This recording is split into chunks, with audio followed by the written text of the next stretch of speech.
Hi guys, so you may ask what Julia Roberts has to do with binge eating and chronic dieting. If you think it is her beautiful big mouth and smile that can eat a lot and still stay slim, it's not. There is a movie called The Runaway Bride.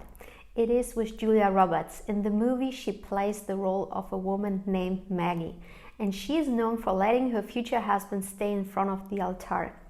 Maggie has a charismatic and three-dimensional character. She finds it easier to live her life by adopting the options of others instead of looking within her to make her own decisions. She has a history of putting the needs of others above her own, even to her own detriment. She doesn't even know how she likes certain foods to be prepared, since she always has the same as what he's having.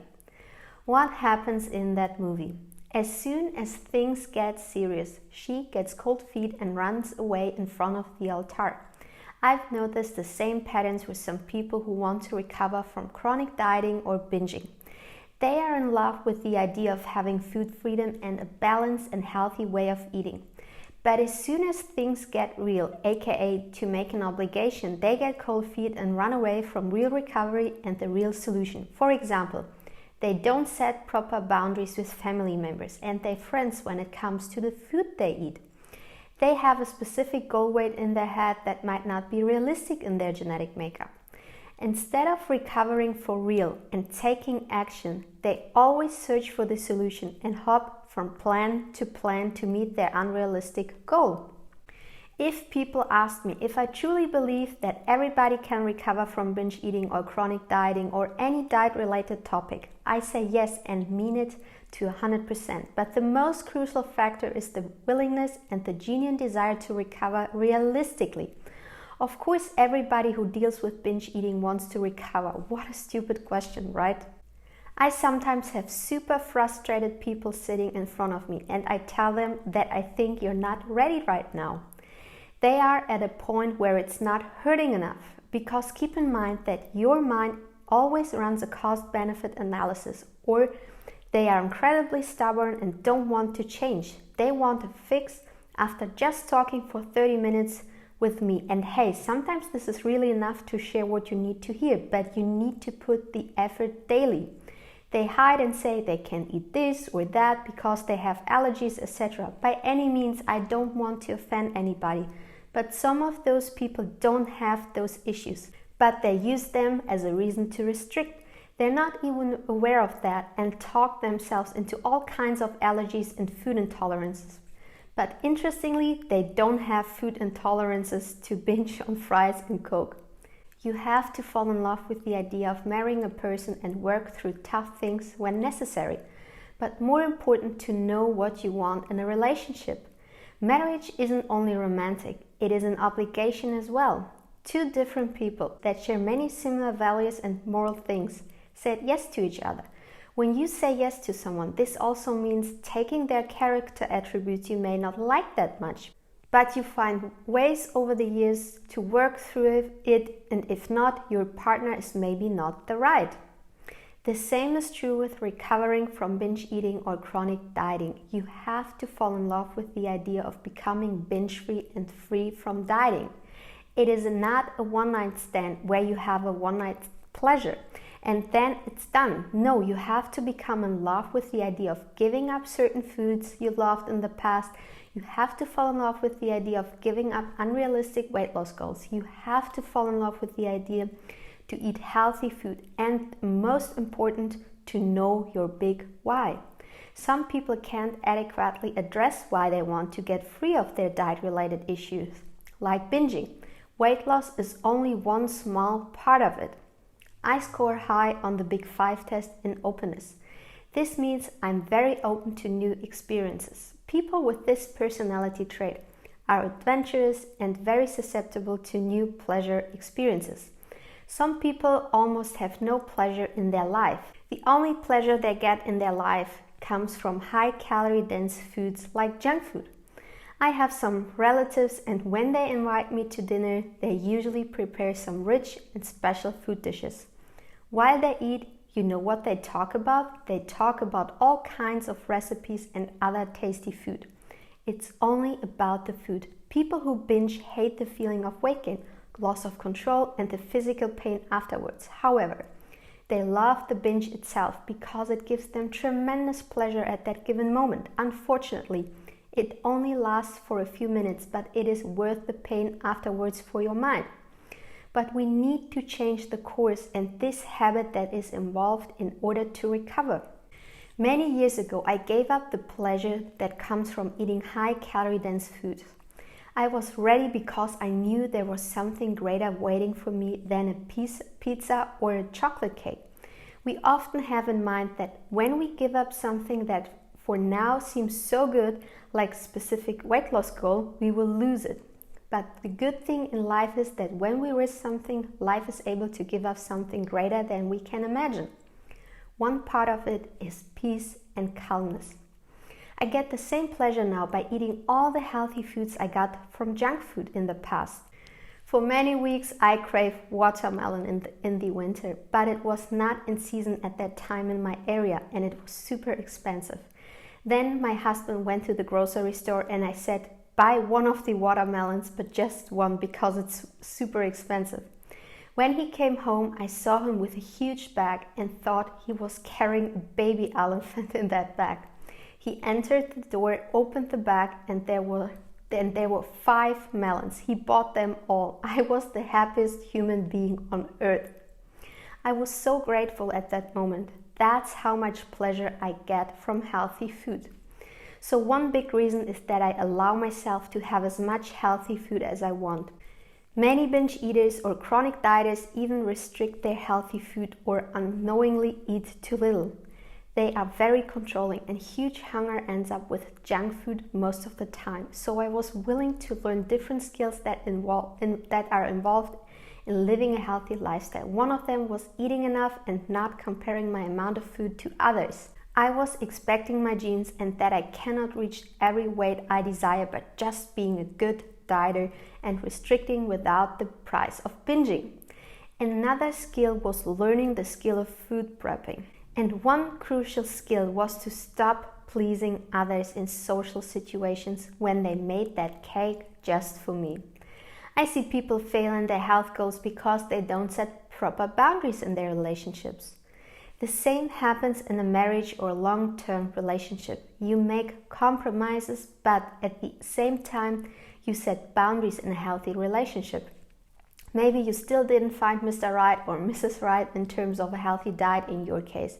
Perhaps you lost track of what healthy foods you really like, or maybe you are lazy and don't want to invest in some food preparation skills, and you prefer having it fast, like a one-night stand. When it comes to food, we don't only prefer having high-pleasure foods coming from fast food. We also become lazy and very complaining because the modern world has made it so easy for us in every area of our life. As soon as something gets a bit hard, we quit. Furthermore, we have thousands of options, which is often quite overwhelming for our minds. People have thousands of options on Tinder as well. I talked to a 23-year-old guy a few years ago while my husband and I traveled through Europe. Every few days he had a different girl at his side he met through Tinder. I asked him if he had ever asked out for a date in real life and his answer was, "Are you crazy?" I might be crazy, but he was the one without a meaningful relationship. So the beauty of life is that you make room for something new if you give up something. You need to give up in order to recover. Unrealistic weight loss goals, junk food addiction, quick fixes, setting proper boundaries are necessary, etc. It's always worth it. I have clients that have a wonderful life. Every area of their life is amazing, despite the binging and the excess weight gain that hangs around everything like a dark cloud. And you may think, hey, then why are they still so trapped in junk food addiction? One reason is their genetic susceptibility to junk food, which is higher than in an average person. Furthermore, they overestimate the power of that voice, "Eat me," coming from the survival part of the brain that sits in the hypothalamus. They have thousands of reasons why they hate vegetables and so forth. On the other hand, others are already very slim but still experience some binging because of the obsessive food control they need to maintain a certain weight. Binge eaters come in different shapes, facades, and ages. My oldest clients I have are over 70. Some love healthy foods, but they aren't aware that they don't eat enough healthy foods. As a result, they binge. Others underestimate the pleasure trap, and others don't even deal with binging but think they binge on healthy food because they're not used to eating large quantities of healthy foods. So as you see, there are all kinds of shapes and forms when it comes to dieting and binging. If you want to recover, you need not only learn how to eat healthy, you also need to understand your personal blind spots in your personality. The parts of your personality that keep you trapped and hinder you from reaching your goals. Of course, my marriage analogy with Julia Roberts was very simplified, but this movie teaches us an important lesson. Maggie is a free spirit that needed a few life lessons in order to marry Mr. Right. You were designed to eat healthy, be healthy and slim. But modern world builds some obstacles and hurdles that we need to conquer. We need a few lessons on that. I'm honest with you. Some personality traits have an easier time recovering than others, and some people have by nature slim genes. Is it unfair? It depends from which angle you view it. And even if you think it is unfair, there will always be someone smarter than you, prettier than you, richer than you, and so forth. But what life taught me is that I don't need to be the best, which is quite arrogant when you think about it. When parents expect their children to be the best at school and overcompete others, they also expect that everybody else is a loser around that child.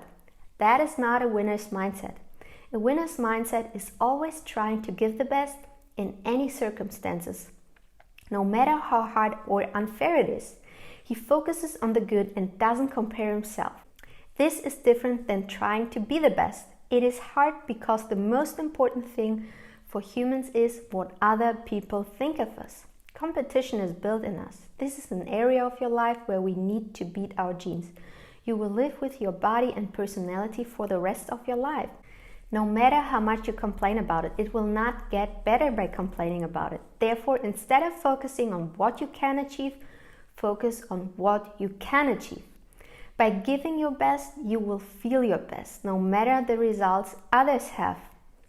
Your mindset is huge in recovery.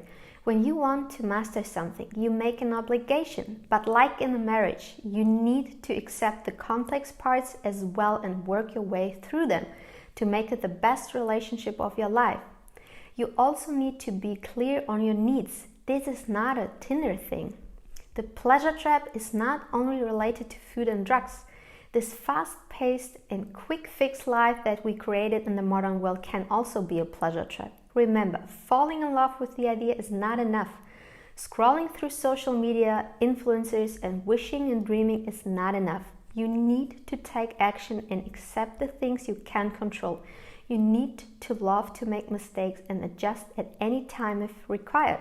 As the author of the Talent Code says, if you want to be good at something, you need to love to make mistakes. If you want to get in the right mindset, one book you can read is Mindset by Carol Dweck. Let me know if you need other book recommendations or teachings on mindset. I leave some in the comments. The Stoics have many beautiful approaches and views on life. One of them is the obstacle is the way. Last year, I faced one of the biggest hurdles and obstacles of my life. I could choose self-pityness, which I often did through this obstacle. So many tears were involved, but I stood up as soon as I was done with crying and chose to find a solution. And one of the solutions was to let go of control. After suffering for 1.5 years with this issue, in the end it was fixed in just one day.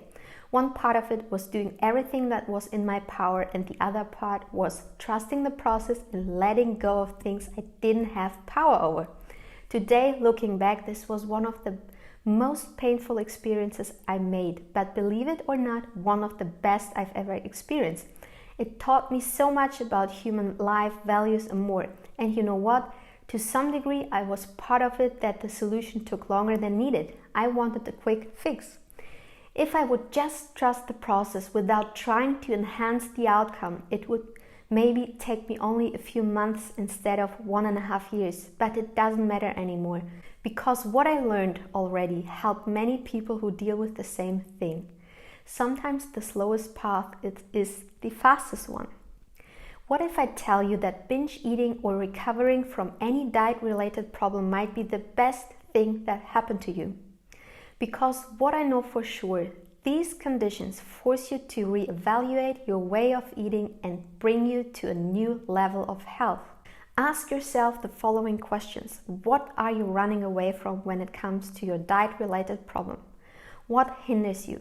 Aim for getting in the right mindset of recovery. Watch a cheesy 90s movie like The Runaway Bride and buy a watermelon that is out of season. Apropos, I leave you because I have already talked so much and some juicy watermelon is waiting for me. Have a wonderful day and see you soon. Bye bye.